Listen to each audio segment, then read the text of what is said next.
Well, hello, hello, my pickles, my snowflakes, my no matter what club, and my very favorite will always be Goldilocks. Tanya, one of the viewers here, I hope she's still here, sent me this, and I love my Goldilocks robe, and I am a Goldilocks. And if you're a Goldilocks, that's a good thing because that means you care about your daily food plan, what you eat, how you prepare it, what's in the fridge, what you're going to buy, the choices you make. Being a Goldilocks is not a diva. It's just somebody that knows what works for her body, his body, the body, and goes with it. And so I love being a Goldilocks, and I hope you do too.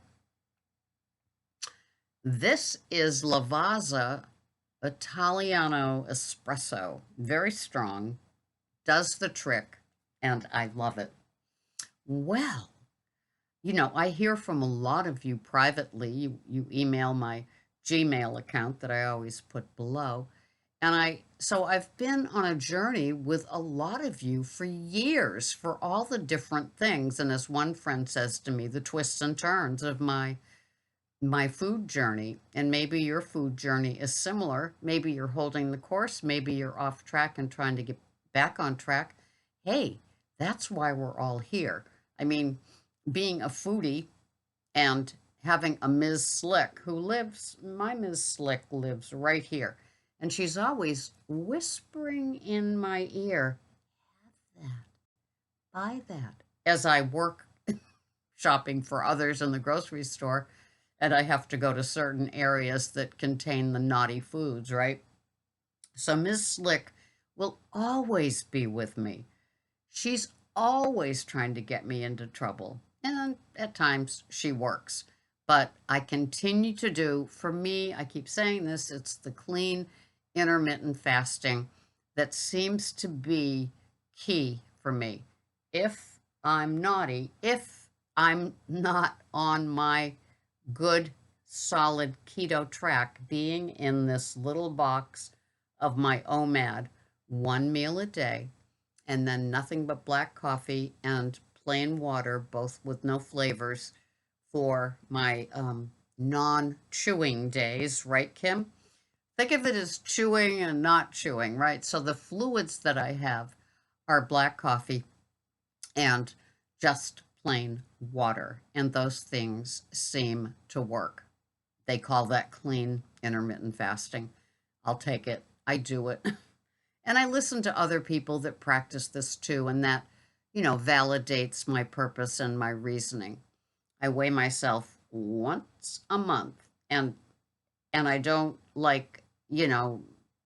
go back on that. I don't think I have a skinny morning and hop on the scale if I didn't have a very good reading that month. But so far, I am at a weight that I didn't even weigh in the 5th grade. I was always chubby. I was always big boned. That's a lie. And all the other things that, I told myself or people told me. And it's like, yeah, yeah, I'll borrow that label, big boned. Right.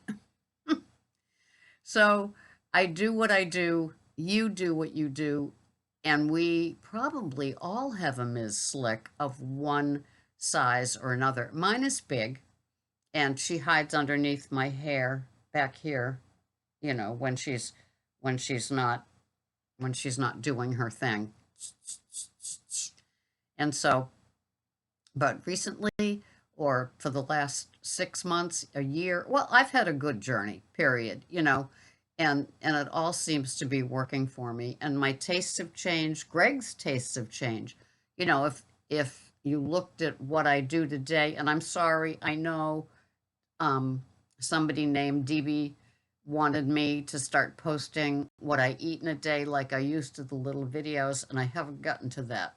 I keep forgetting because by the time I get home from work, I'm tired and I just want to table the foods that we're having. But I promise I'll get back to that at some point. I'm aware of it in the morning, like right now it's 4:26 in the morning, but then by the time I get to 2:30 when I get home, yeah, all bets are off.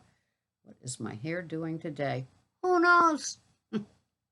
When you do your hair in the morning and you're looking straight on in the mirror, right? It's like, oh, that works. And then you go like that and you go, huh, well, what's happening up there? Is there something living in there? little, little face and nose coming out. The little, maybe it's Ms. Slick hiding up there in the poof.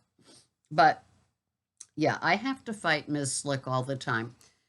I know that my job outside of the home is what keeps me distracted. Yes, I'm around food all the time. Yes, I think about food all the time. That's a given, right? In my new career of food shopping and, being a card carrying sugar, food, carb addict, right? All those things. And so I've been dealing with my food addiction since I became aware. And I became a food addict by the time I was 9 or 10 years old. And that's when I would babysit for people and just raid their cabinets, their freezers, their fridge. I did it. They didn't care back then in the day. Back then in the day, remember, like $40, you could fill 2 carts. Today, oh my God, when I shop for other people, it's amazing what fills the cart, and it's like $153. And it's like, well, what's for dinner? You know? So, anyway, I've fought it for decades and decades. I'm 71 now, and it's not like it's going to be something that goes away. Same with my alcohol addiction, except the food stays with me. Why? Because I think I eat. That's the given. I don't have that substance that I don't need, which is like alcohol or nicotine or drugs. I never really did drugs. I considered food my drug. And so, the fact that you can eat and you do have choices and you have to make a choice, for what you put in your body, it can get you into trouble real quick. And if I was home, I know that I would be fighting Ms. Slick all day long. She would want me to give in. At least by having my OMAD, I can work clean all day long. I can have a cup of coffee on my break. I can have, some glugs of mineral water or electrolyte infused water. And then when I get home, it's game on. I eat, I feast. I really do. I have a really nice meal. Today, for example, I'm having part of a rotisserie chicken. I'm going to warm it up. And, I get to play with the meat on the bones and the fun stuff like that. I don't know about you guys, but I love things with bones, with my protein with bones. It's fun. I can play with it, gnaw on it. And then I'm having a nice salad with baby butter lettuce and carrot shreds and red cabbage shreds and the baby Bella mushrooms and my Bragg's dressing. And I'm cooking some squash that we cooked on the big green egg yesterday, but it's not softening up. I don't know. It's weird. I've had it in the toaster oven now for 2 hours. Maybe it's just not going to soften up. So I was going to have that too. And then for dessert, I'm going to have a Good Culture cottage cheese. I love the green label one. It's 6% milk fat. I think it's 160 calories. It's divine and it fills me up. It fills in all those holes and I eat it slowly. And so my body will say to me, "You're full, girly. You're full. Now you can push yourself away. You can go do your dental hygiene." And then, girly knows that's a wrap. That's it. That's all you're getting for the day, honey. You know. And I have my water with my supplements and it's a Dunsky day. And by then, I start the downslide into being tired to go to bed begins. And it's so I like my routine. It kind of works for me. I tell you here all the time, I'm not afraid of fats, in the meat, on the meat, with the meat, sauteed in the meat. I have the ghee, I have the coconut oil, I have the butter, I have the dressing that I have from Bragg's or the macadamia nut oil. And I have these things and they just, they help. I think the protein helps, the fat helps, the volume helps. I'm a volume eater, so that big salad or medium big or dense salad, if it's smaller, I try to make it more dense, tells my tummy, good, you're good, you'll do this. But there's no way that I could sit home day after day and not think of getting into trouble with my foods. It's just my human nature. So living with an addiction is a 24-hour a day deal for me. I plan what I'm going to have. I execute it, I eat it, I finish up, I do my dental thing, done for the day. But sometimes it's like, eat this, you can have this, why not eat this? And it's like the OMAD kind of is that nice box of protection. A long time ago, I had really serious eating habits. I ate in bed, I ate on the couch, I ate in the car, I was a nibbler, I was an evening up of something I shouldn't be having in the first place. And by the time you would see it, a quarter of that item would be gone because I was neatening it up. I'm a spooner out of a can, out of a jar, out of a bottle, all those things.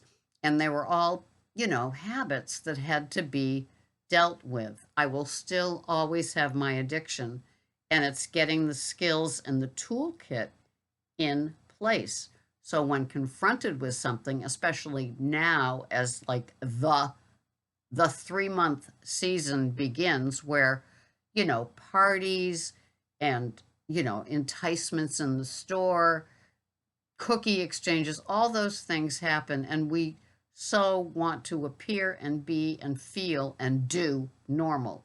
But it's difficult for us. And we could have long traditions that maybe didn't get to be done for a couple of years. And so we want to bring that back. We want to have that sense of we're normal, it all works. And gosh, it's hard, right?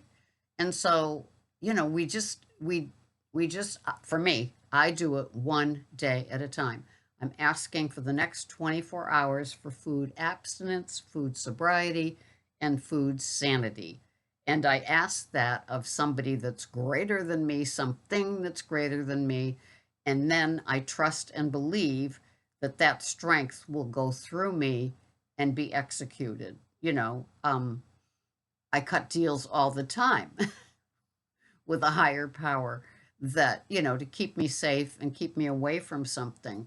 I gave up the gum, I gave up the flavored coffees, the flavored waters, those sort of things. And it's made a difference in my life. I don't know if it make a difference in your life, but when I plan my OMAD, it is a feast. It's going to carry me for the next 24 hours. It's going to have all the things in it that make me happy, that make me feel content, that make me, you know, calm, stable, okay with it. Tomorrow, if I didn't have something in today's OMAD of abundance, I can plan it for tomorrow. When I get to tomorrow, I might not want it, might not need it. It might not be going, have it, have it, have it, have it. But, I allow myself to plan it. And then if it's in the OMAD period of time, that one meal a day that I have, and that was a reach too. I had to train myself to know that one meal a day was going to work for me. And because I've been able to maintain my weight, maintain, the semblance of like okay in the head with working and being out there and not being home with just that voice talking to me, I've been okay. A, a day that I can lay my head on the pillow and I've been food sane, food sober, food abstinent, and had that clean intermittent fasting with my block of time for my OMAD feast. It works for me. So I just keep talking about it here in case you're trying to find a track that works for you. If you feel like you're a derailed train, the train that you used to, have on the tracks is either hard to reach or just not working anymore, maybe OMAD isn't for you. Maybe 2MAD works. whatever it is that you can find that works is what works. If your, weight is okay, you're not addicted to the scale anymore, you've got some sanity surrounding weight or size, and then you get sane about food items, what works, what doesn't, not following what somebody else tells you to eat, when to eat, or anything else. I just share with you here what works for me because it's important. And, maybe I'm helping you, maybe I'm not, but finding your bliss point, your own bliss in feeling content, feeling full enough, and you've done your day and that's a wrap. That's to me a success. And I want nothing but success for all of you too, because I know your struggle. I have your struggle. I feel your struggle. I talk about the struggle. Addiction is not something that's going to go away, it's going to be maintained. And you need sharp tools, as I said, especially this time of year. So, anyway, I hope you had your cuppa and you're ready for your day. And it's going to be a good one, right? So, I will see you here the next time. This has been Sarah, Pearls of Wisdom and Food with Keto and other ways of handling Ms. Slick. Thanks so much for watching. Bye bye for now.